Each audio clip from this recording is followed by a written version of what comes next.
Buongiorno tutti! Welcome to Calabria Dreaming. My name is Lily, and if you've never seen my channel before, I make videos about living in bella, beautiful southern Italy in Calabria.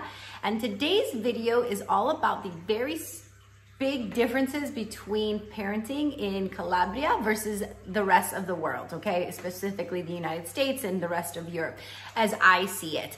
I do want to put a disclaimer, guys. This is not to offend anybody. This is just to give you guys my honest experience and my opinion about what I see are very, very major differences between the cultures. And so I'm not here to sugarcoat things. I'm not here to create a fluff piece about Calabria. I swear in my channel, I'm honest on my channel, and I'm gonna give you the real deal, okay? I do wanna also mention that for every rule, there is an exception. So I'm making generalized statements here.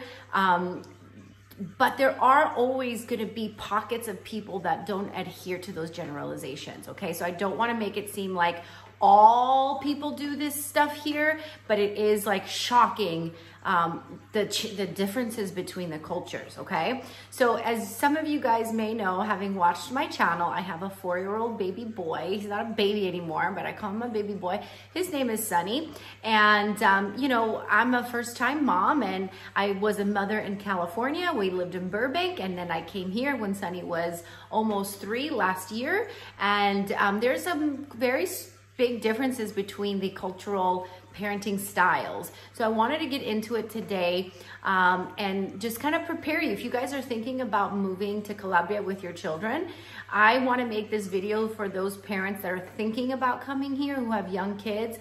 Just some observations that I've made that are totally like crazy and just prepare you guys for that. Okay, so let's get into the first thing. Oh my gosh, you guys. All right. So I was pregnant with Sunny here in Calabria. I was pregnant with him, I gave birth to him here, and then we moved back to California. So for the first 2 years of Sunny's life, I was pretty much a mother in California, in Burbank. We used to live in Burbank. All right, and then we moved back last year, like I said, right before he turned 3, all right? So, but when I was pregnant, I saw this and I lost my mind, okay? All right, the first thing I want to talk to you guys about is car safetyness. People here put their babies in the front seat with no seatbelts.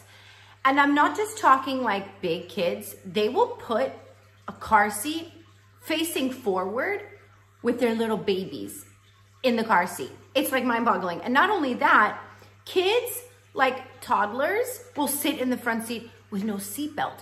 You will see kids jumping around in the car all the time.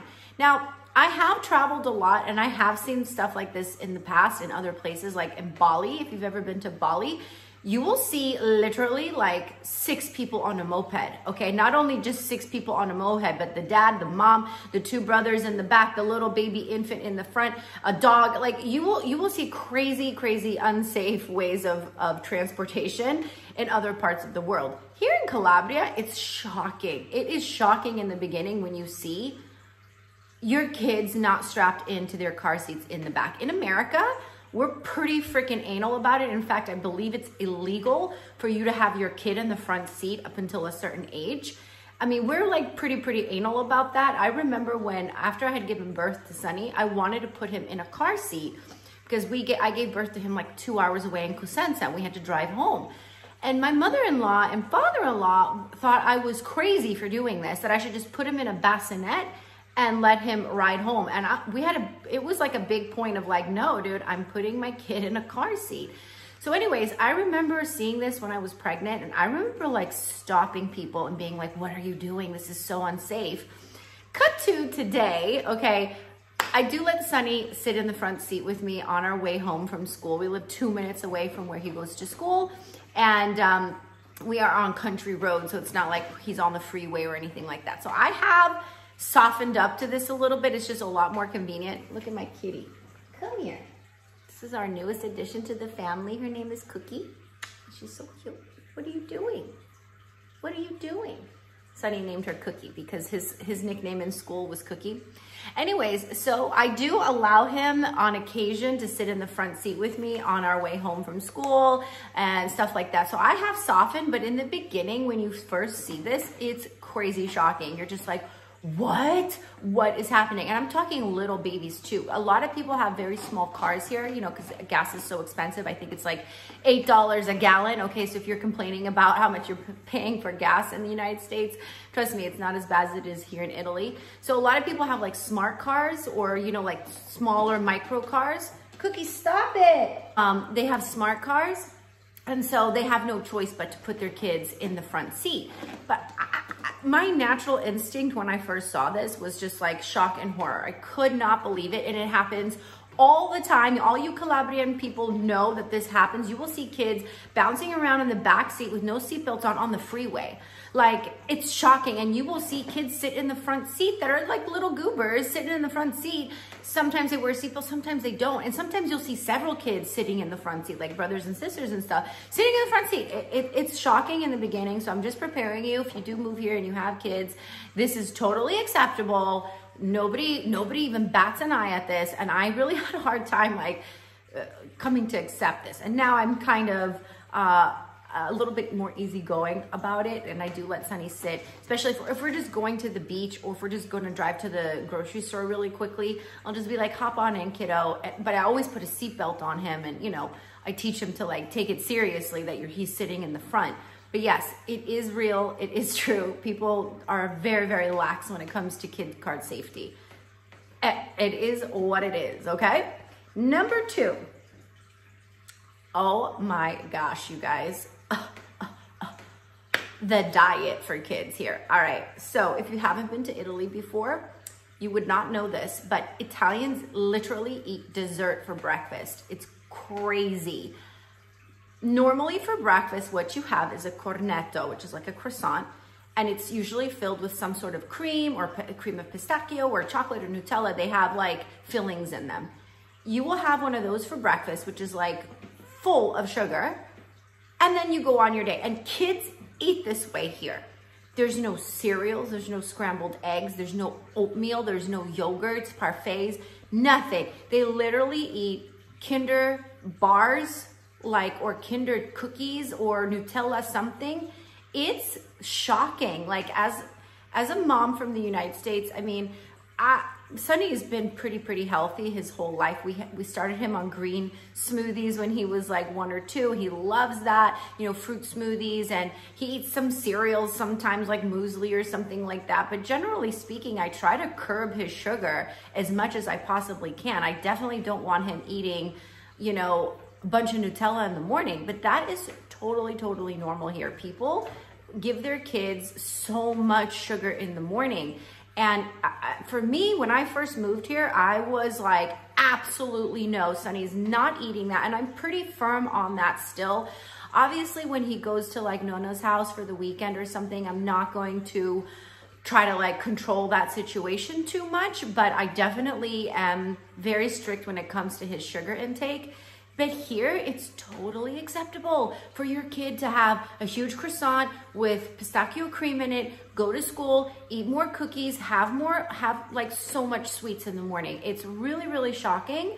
And that's one thing that I haven't really given into. I refuse because my kid is very hyper already. So if he takes in a bunch of sugar, by the end of the day, he's not happy. He's just super hyper and stressed out. So I really try to get, you know, oatmeal into him or a lot of smoothies. We make a lot of smoothies for him. Like today he had a banana, spinach and peanut butter smoothie, and he loved that, and he loves smoothies. So I'm really grateful for that. But that is something that was wow. Like I could not believe what I was seeing. And unfortunately, and I'm saying this with love, but it is true.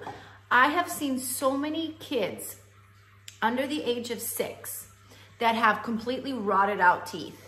And these are not kids coming from a poor economic background or anything like that. These are upper middle class families with children who are 4, 5, 6 years old that literally have black teeth. And I know it's because they ate too much sugar, obviously. So anyways, yeah, the diet here is totally, totally different than it is in the United States. They start with crazy amounts of sugar in the morning, and then, you know, they have a big, big lunch, and then they have something very light for dinner.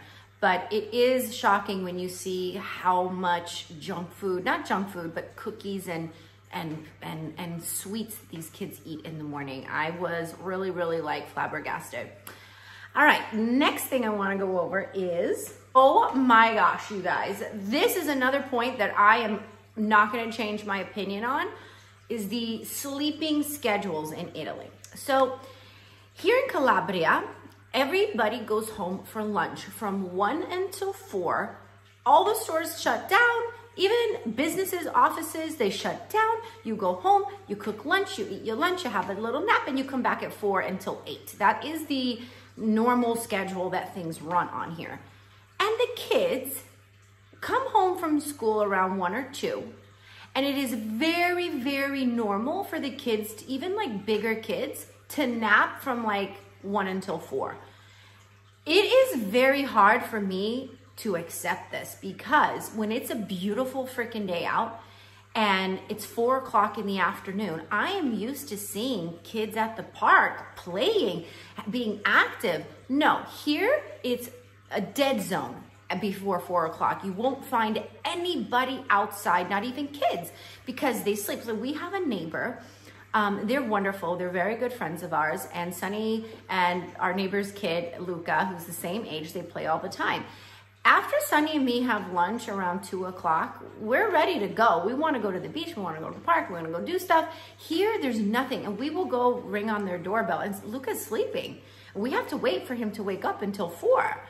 And so because of this weird schedule that they have that's totally foreign to me, as growing up in Sweden and the United States, like, you don't nap in the middle of the day. You don't go and take a 2-hour nap when it's beautiful weather outside. You go outside and you play in the park. And so because the children have this long nap in the middle of the day, they obviously stay up a lot later. So this is another thing too, and this is shocking. In the summer, kids, 2-year-olds, not even 2-year-olds, even babies, will be at a nightclub or a restaurant or a bar with the parents until like 2 o'clock in the morning. In the summertime, parents do not care what time their kids go to sleep here, because especially in the summer, they have that siesta time. So everybody goes home around 1 o'clock from the beach, and they stay at home until about 5 o'clock, until the temperature goes down, and then they go out and they have dinner and all those things later. So the kids here, they wake up a lot later and they go to bed a lot later. And that's kind of like the typical Italian schedule and routine. Whereas in my family, Sonny goes to bed at 8 o'clock, period. I don't care if it's summer, I don't care nothing. I mean, in the summertime when he's not in school, we'll let him, stay up until like 9. Maybe, if we're having a party, we'll let him hang out a little longer, but he's 4 years old. You got to get your sleep. And I don't want him sleeping during the day, because then you have to push that bedtime back even further. And so it's like, I wear him out. I run him, like, we go to the park, we go do, I try to get all that physical activity out of him in the day, so that by 7:30, 8, he's tired. And then he sleeps from 8 until 8 o'clock the next morning, or 7:30, or whenever he wakes up. And so it is kind of strange when you're out at a restaurant, a fancy restaurant, and people have their kids there at like 2 o'clock in the morning, or, whatever. It's in the summertime, the kids, you will hear kids playing at the play yard or the parks or whatever, late until the night, like way, way later than anything that we have in the United States. And in Sweden, and a lot of people here in Italy say, well, it's lighter out for longer. And I'm like, I grew up in Sweden where the summers are full days. It's just 24 hours. And I remember going to bed at 8 o'clock, period. Here, they're very, very lax about kids and their sleep time. And they're not like, Sonny goes to a Montessori school, so I'm sure this is not applicable to like the public schools, but parents bring their kids in whenever they wake up. So my kid is at school every day at 8:30. Period, because I want him to get used to like routine. I'm very like regimented, I guess. Here, parents, if the kids don't wake up until 10 o'clock in the morning, they stroll into school at 10 o'clock in the morning or 10:30. I don't agree with that at all. I think that kids should not sleep during the middle of the day. I mean, obviously if you have a little baby, they obviously nap during the day, but 4, 5, 6 years old, you should be out in the dirt playing all day long until the sun goes down, and then you come home and you go to bed.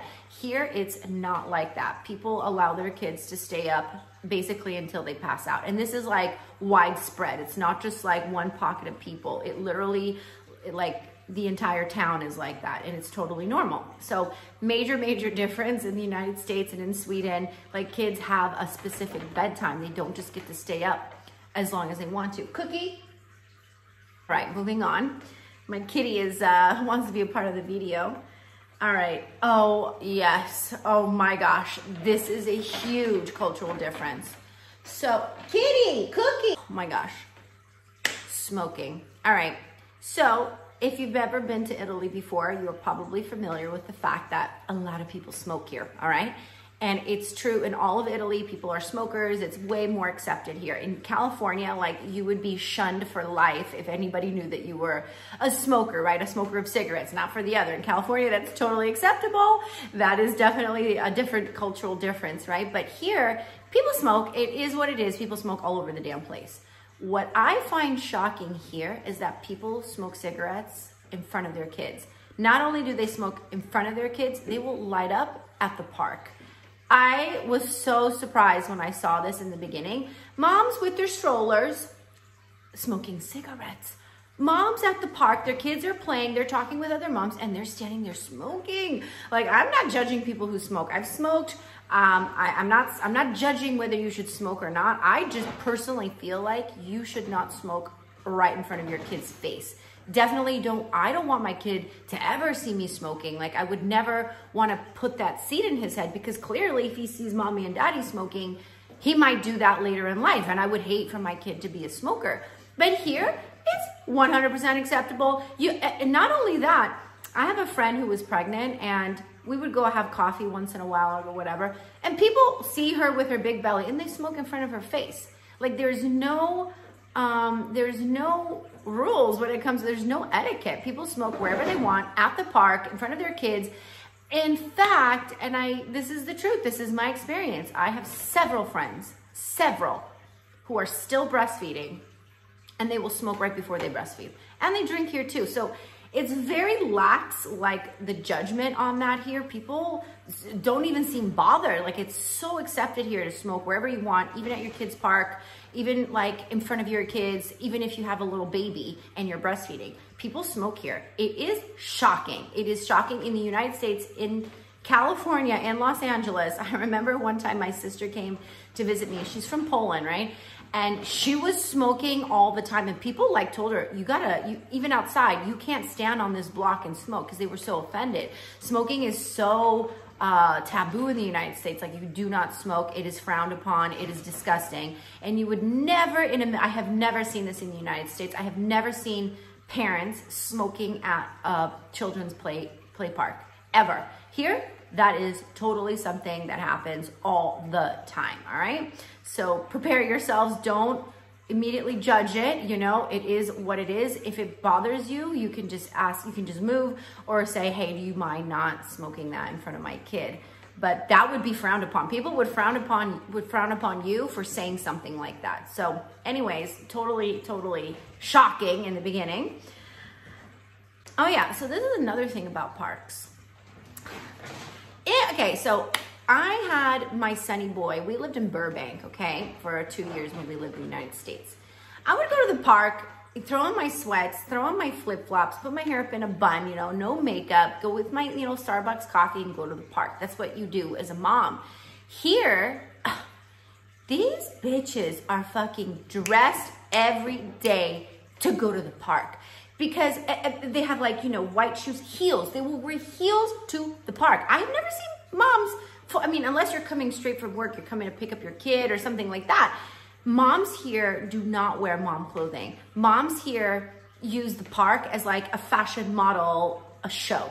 They come to show off like how well they're dressed. And this is so typical for Italians. Italians are super, super well dressed. I've made several videos about this in the past, how you would not be caught dead wearing flip-flops here, or, you know, baggy pants or sweatpants or anything like that.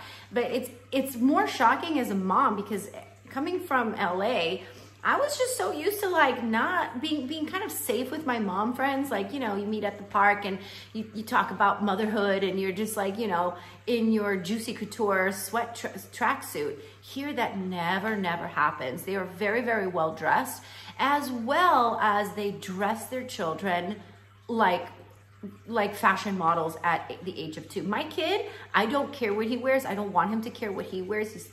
He's 4 years old. He shouldn't be thinking about fashion.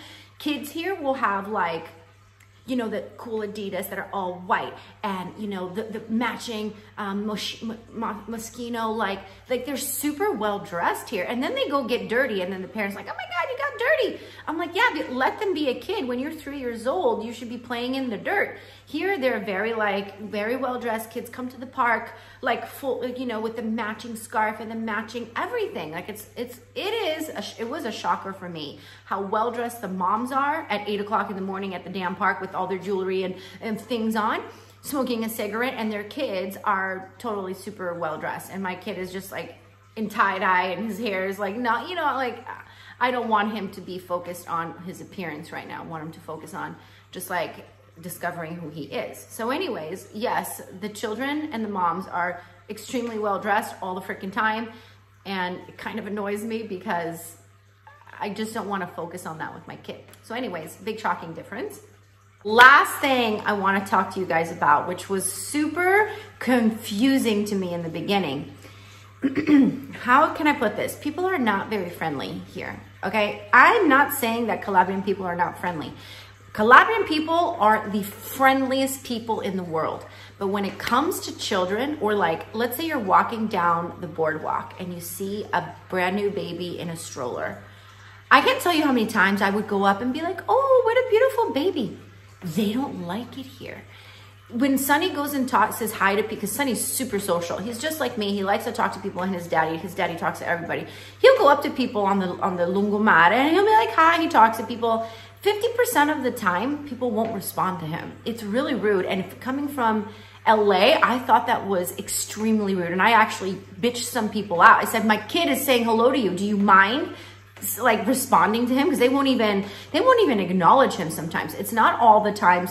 I would say more than not, people are very responsive and they say hello back and they talk with Sonny. But there are more times than I've ever seen in the United States that people just like do not talk to your kid. And it really pissed me off for a long time. I just thought like, gosh, these people are so rude. And then my friend explained to me that if you have a brand new baby, they have a superstition here. If anybody who comes over that you don't know and starts oohing and awing over your baby, it's bad luck. So I understand that now. I understand that that's why they are this way. But I just find it so incredibly shocking to not ooh and coo over a beautiful, you know, brand new baby. I love babies, and when I see them, I want to say hi and see them. That's how we do in America. You see a beautiful new mom walking down with her stroller. It's totally normal to like talk to them and say, hey, what a beautiful baby you have. That, you know, we have that. We're super friendly in California, right? Here, it's not like that. Like, I cannot tell you how many times I've walked on the boardwalk and I'm like, oh, look at the baby. And they like almost run away from you. And I'm not saying this happens all the time, but it is very traditional, this superstition, to not have anybody come and like ooh and coo over your baby. And I remember when Sonny was born, I would, you know, walk down and nobody would come over and be like, wow, what a cute baby. I mean, some family members would, and some people do. Like I said, I want to make sure that you understand that there are exceptions to all of these rules. Of some, you know, obviously, that not all the parents smoke in front of their kids, and not all the parents let their kids sleep until when they want to. But it is pretty common here to have a little bit of, they're very protective over their kids, but also just like a little bit of coldness when it comes to like seeing new babies or talking to little kids on the street. Like, they're just not like that here. So it is a little shocking in the beginning. Now I've come to accept that like people just are a little bit more afraid of showing off their baby. I can't help myself because I just like with dogs, and this is true for dogs too. People don't go up to dogs and say hi. And I totally do that. And I do that with babies as well, because I just love babies. So anyway, so those are a few things that I've noticed in regards to the parenting world. The car safety, dude, when you first see that, you're just not prepared for it. Like, what the heck is going on? Your kids are in the front seat with no car seat belt on. No. And then, you know, the second thing, the diet, like the amounts of sugar that they eat for breakfast is startling. The schedule of it all, the fact that they can just, yeah, we're gonna go to sleep now until 5 o'clock when the best time of day is, and then they wake up and then, you know, they go to bed at like 11 or 12 every night. That is just shocking. The smoking situation, guys, I don't think I could ever accept that as normal. It is very bizarre to see people smoking in kids' parks. Anyways, yeah, the well-dressed moms and the well-dressed kids, like, it's just like, can we please? And I have a group of friends, and they're mostly like Montessori parents that are not like this at all. They're totally with me. They don't dress their kids up like fashion models, and they wear their hair in buns, and they, you know, there are people who are with me on these things, but in general, this is how parenting is in the United States, in Calabria. And yeah, and the last thing, the saying hi to people on the street, the friendliness that I'm used to in California, it just doesn't always exist here.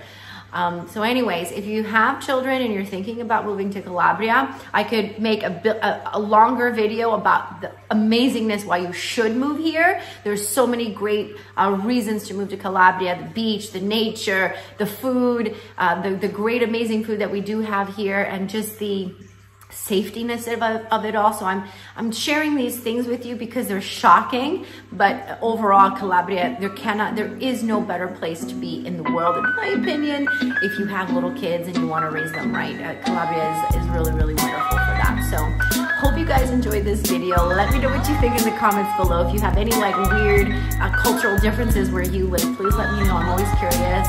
And if you haven't already, please like and subscribe to my channel. I love sharing Calabria with the world. I love sharing my experience of living here with you guys. So thank you so much for watching, and I hope to see you soon. Ciao.